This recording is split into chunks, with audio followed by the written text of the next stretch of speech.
Scope of micro economics. ये question आपको short note में आ सकता है करीबन 4 मार्क का। जैसे ही ये क्वेश्चन आया, सबसे पहले आपको ये चार्ट ड्रॉ करना है। चार्ट ड्रॉ करने के बाद एक एक करके कंसेप्ट एक्सप्लेन करना है।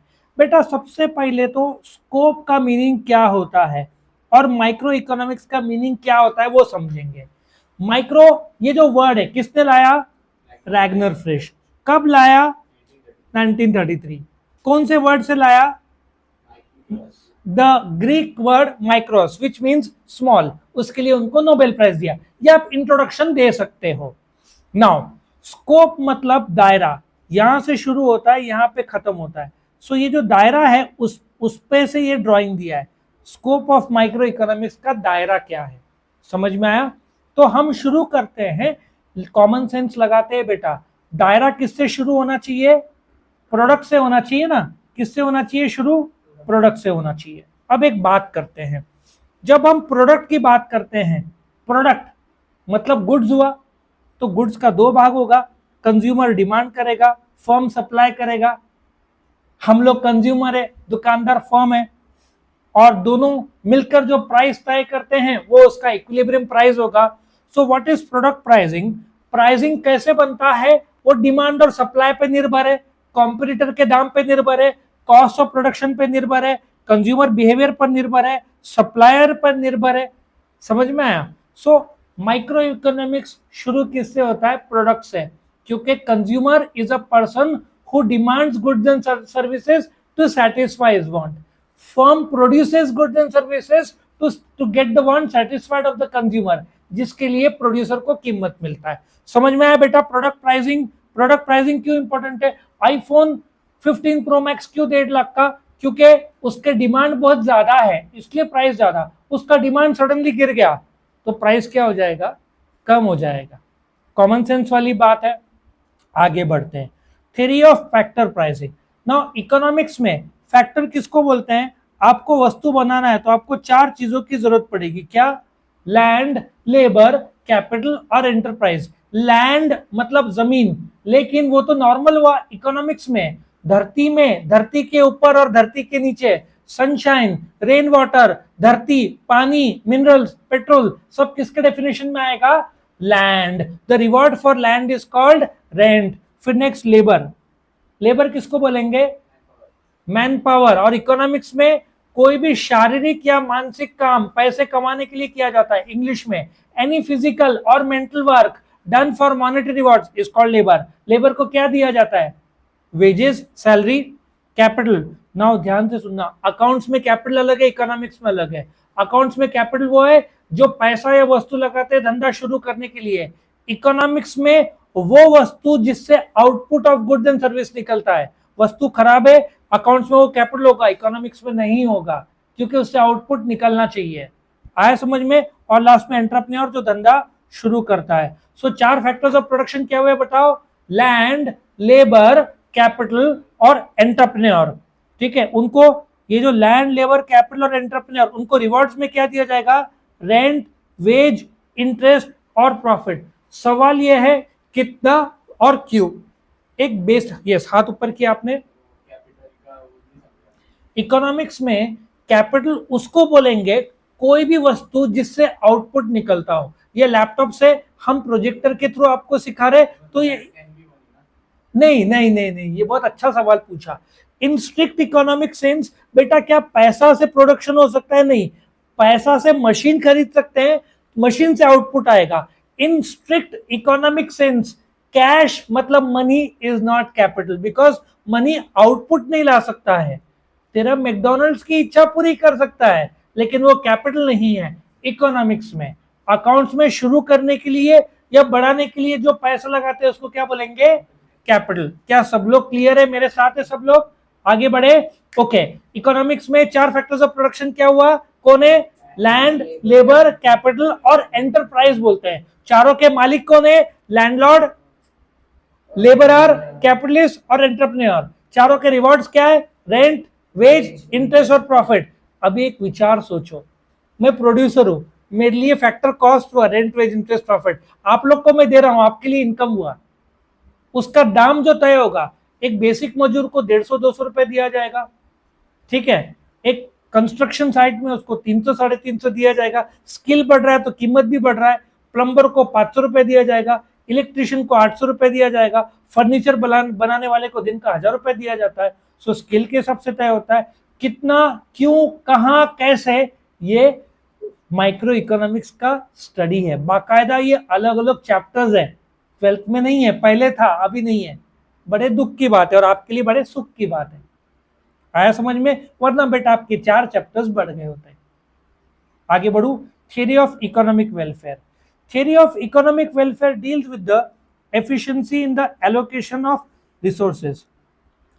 सोचो, आप पबजी गेम खेल रहे हो, आपका चार्जर कहीं और है, इलेक्ट्रिसिटी गई हुई है, इन्वर्टर घर पे नहीं है, 25% पे है, आप बड़े संभाल के यूज करेंगे, बाकी ऐप आप आउट कर देंगे। समझ में आ रहा है? जब आपका चार्जर का बैटरी कम हुआ हो तो आप बड़े संभाल के यूज करते हो। क्यों? क्योंकि आपको इंपॉर्टेंट काम करने रहते हैं, अनइम्पोर्टेंट काम आप टाल दोगे। उसी प्रकार से रिसोर्सेज बेटा हमेशा लिमिटेड रहता है, उसका आप कैसे इस्तेमाल करते हो, मैक्सिमम यूज करते हो ताकि आपका आउटपुट सबसे ज्यादा आए। सो थ्योरी ऑफ इकोनॉमिक वेलफेयर में 3 भाग है। Efficiency in production, yes question, yes question, conservatism of resources. लेकिन आप इस्तेमाल कर रहे हो संभाल के। कंजर्वेटिज्म में आप इस्तेमाल नहीं कर रहे हो, वो रिसोर्सेज वैसा का वैसा मौजूद है। कंजर्वेटिज्म से ज्यादा ऑप्टिमम यूटिलाइजेशन ऑफ रिसोर्सेज। अभी आप देखो, यहाँ पे 4-6 फैन है, उधर का फैन स्विच ऑफ है, उस रूम का फैन स्विच ऑफ है, जितना जरूरत है अपन ने वो चालू रखा है। लॉजिक समझ में आ रहा है? रिसोर्सेज का सेविंग, देश का सेविंग, इलेक्ट्रिसिटी का सेविंग। सो पहला तो एफिशिएंसी इन प्रोडक्शन की बात करते हैं। एफिशिएंसी इन प्रोडक्शन मतलब आप मैक्सिमम आउटपुट लाओ with the given amount of resources. आपके पास रिसोर्सेज लिमिटेड है बेटा, इलेक्ट्रिसिटी 24 घंटा है, मशीन 24 घंटा है, आप उस 24 घंटे में मैक्सिमम आउटपुट जितना ला सकते हो वो आप पर है, तो उसको एफिशिएंसी इन प्रोडक्शन बोलते हो। जैसे 24 घंटे में मशीन सिर्फ 16 घंटे काम कर रही, तो 8 घंटे मशीन खाली है ना, डेप्रिसिएशन तो चालू है मशीन का। एरोप्लेन देखो, लैंड होता है, आधा घंटा 1 घंटा रुकता है, वापस उड़ जाता है। इन लोग का भाड़ा ही इतना ज्यादा रहता है, लीज जिसको बोलते हैं, तो ये लोग निरंतर वो काम में लगाते हैं ना। सो एफिशिएंसी इन प्रोडक्शन समझा, आप मैक्सिमम गुड्स एंड सर्विसेज लाओ और जो लिमिटेड आउटपुट है। जैसे फॉरेन में एक ऐसा होता है ना, आपको दुकान में जाने दिया जाता है, आपके हाथ में जितना उठाओगे वो आपका। ऐसा गेम देखा है? वो आपको कहीं पे एक मशीन में डालते हैं, उसमें कुछ चॉकलेट वॉकलेट रहते हैं, अपने हाथों में जितना उठाए वो आपका। तो आप क्या करोगे? हाथ फैला के जितना लाने की कोशिश करोगे। वो हुआ efficiency in consumption. Now see, एक सिंपल सी बात है, मैं आपको रशिया की बात बताता हूँ। रशिया डिफेंस में अपने आप को मजबूत बनाया, इसलिए उसका S-400 फाइटर जेट्स, MiG-21 जो अपन यूज करते हैं। चाइना ने महारत हासिल की प्रोडक्शन में, अमेरिका ने सर्विसेज में। इंडिया सॉफ्टवेयर, TCS पता ना, टाटा कंसल्टेंसी सर्विसेज, आधा कमाई टाटा कंसल्टेंसी सर्विसेज का अमेरिका से आता है। मतलब आप वो वस्तु बनाओ जिस वस्तु से सोसाइटी का मैक्सिमम फायदा हो, इसको हम एक अपॉर्चुनिटी कॉस्ट बोलते हैं। आपके पास जितना पैसा है उससे आप बम बना सकते हो या दवाई बना सकते हो। पाकिस्तान ने टेररिज्म में इल्जाम लगाया जाता है कि उन्होंने बहुत सारा टेररिस्ट एक्टिविटी में पैसा लगाया, तो आज पाकिस्तान का है और इंडिया का है, फर्क समझा? इंडिया के पास पैसा था, धड़ाधड़ ट्रेन, आज ही अपने जो प्राइम मिनिस्टर उन्होंने अनाउंस किया 3 बुलेट ट्रेन लॉन्च करने वाले हैं, नॉर्थ साउथ ईस्ट। अभी तो एक बुलेट ट्रेन बनना है ना। सो आपके पास जो पैसा है उससे सोसाइटी का मैक्सिमम सेटिस्फैक्शन आना चाहिए। इसलिए कई बार दवाइयां पे पैसा लगाना ज्यादा फायदा रहता है एज कंपेयर टू बॉम्ब, क्योंकि देश का उसमें फायदा होता है। तो किस देश के लिए क्या है उस देश के हिसाब से किया जाता है। तीसरा, ओवरऑल इकोनॉमिक एफिशिएंसी। अल्टीमेटली तुम वो बनाओ जो सबसे ज्यादा डिजायर्ड बाय द पीपल है। अब सिंपल सा है, डीमार्ट नासिक में एक था, फिर दूसरा, तीसरा, चौथा, लोग डिमांड कर रहे तो तुम खोल रहे हो। लॉजिक समझ में आ रहा है? देश, अच्छा अमेरिका में वॉलमार्ट, वर्ल्ड का सबसे बड़ा डिपार्टमेंटल स्टोर, 5000 वॉलमार्ट है। समझ में आया? अमेजन नंबर 1 ई-टेलर है, जेफ बेजोस वर्ल्ड का रिचेस्ट आदमी। सो बोलने का तात्पर्य ओवरऑल इकोनॉमिक एफिशिएंसी। आजकल स्टार्टअप्स क्यों आ रहे हैं? क्योंकि स्टार्टअप्स को समझ में आ गया है कि लोगों के नीड्स जैसे हर कंपनी पहुंच नहीं सकती भाई। तो अब जैसे लोकल लेवल पे डिलीवरी बॉय, बॉम्बे में एक लड़का है 15-16 साल का, उसने 100 करोड़ उसका वो है नेटवर्क, सुना होगा तुमने उस लड़के के बारे में। क्या हाँ, टिफिन जो है ना सर्विसेज का उसने यूज किया। अब मुझे बॉम्बे में वर्ली से दादर भेजना हो तो मैं कैसे भेजूं? पहले पोस्ट ऑफिस में जाऊंगा, 1-2 दिन लगेगा। यहाँ पे सवेरे भेजा, दोपहर को पहुंच गया। ये आइडिया उबेर ने निकाला। पहले उबेर ईट से शुरू हुआ, जोमेटो ने उबेर को टेक ओवर कर लिया। अब जोमेटो किराना भी देता है। समझ में आ रहा है? अभी तो ऐसे नए नए कंसेप्ट आ रहे हैं। आप ऑर्डर करो 15 मिनट के आपके घर पे। आया समझ में? प्ले स्टेशन का कुछ तो किसी ने ऐड किया था, कोई तो जो ई टेलर, उससे बोला आप ऑर्डर करो 15 मिनट के अंदर आपके घर पे हाजिर होगा प्ले स्टेशन।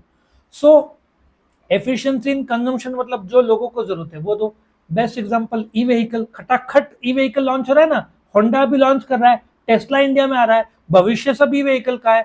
अच्छा, ई व्हीकल से ज्यादा बिका हाइब्रिड व्हीकल पिछले साल। क्यों? क्योंकि चार्जिंग पॉइंट्स पार्किंग में नहीं रहते सबके, इसलिए हाइब्रिड को चार्ज अलग से करने की जरूरत नहीं पड़ती। लेकिन इंडियन गवर्नमेंट धड़ाधड़ भी उसमें काम करेगा, तो ई व्हीकल जरूरत से ज्यादा बिकेंगे, फिर वक्त आएगा। सो आई होप यू अंडरस्टैंड। कैसे याद रखना है बेटा, मैं आपको आइडिया बताता हूँ ये चार्ट का। नाउ सबसे पहले डिमांड कौन करेगा? कंज्यूमर। क्या डिमांड करेगा? प्रोडक्ट। प्रोडक्ट सप्लाई कौन करेगा? फर्म। समझ में आया? अभी फर्म सप्लाई करेगा तो उसको प्रोडक्शन के लिए 4 चीज लगेगा: रेंट, वेज, इंटरेस्ट, प्रॉफिट। मतलब लैंड, लेबर, कैपिटल, एंटरप्राइज लगेगा, उसके रिवॉर्ड्स, और लास्ट में लोगों का भलाई होगा। शुरू किससे होगा? प्रोडक्ट से होगा। फिर बनाएगा कौन? फैक्टर। और फिर किसके लिए? वेलफेयर के लिए। अब प्रोडक्ट में 2 चीज क्या है? डिमांड और सप्लाई। सप्लाई कौन करेगा? फर्म। उसको क्या लगेगा? Factors of production. उसमें रिवॉर्ड क्या है? Rent, wage, interest, profit. किसके लिए? इकोनॉमिक वेलफेयर के लिए। वेलफेयर में 3 प्रकार, क्या? प्रोडक्शन, कंजम्पशन और ओवरऑल इकोनॉमिक वेलफेयर। चलो फटाफट वापस याद करो। शुरू किससे होता है? कहानी प्रोडक्ट से। प्रोडक्ट में 2 चीजें, डिमांड तुम करोगे कंज्यूमर, सप्लाई में करूंगा फर्म। मुझे 4 चीज का जरूरत पड़ेगा: factors of production, land, labour, capital, enterprise. Rewards में क्या दूंगा? Rent, wage, interest, profit. आ गया। किसके लिए? इकोनॉमिक वेलफेयर के लिए। इकोनॉमिक वेलफेयर के 3 चीज: production, consumption, overall economic efficiency. समझ में आया? तो यहां पे खत्म होता है।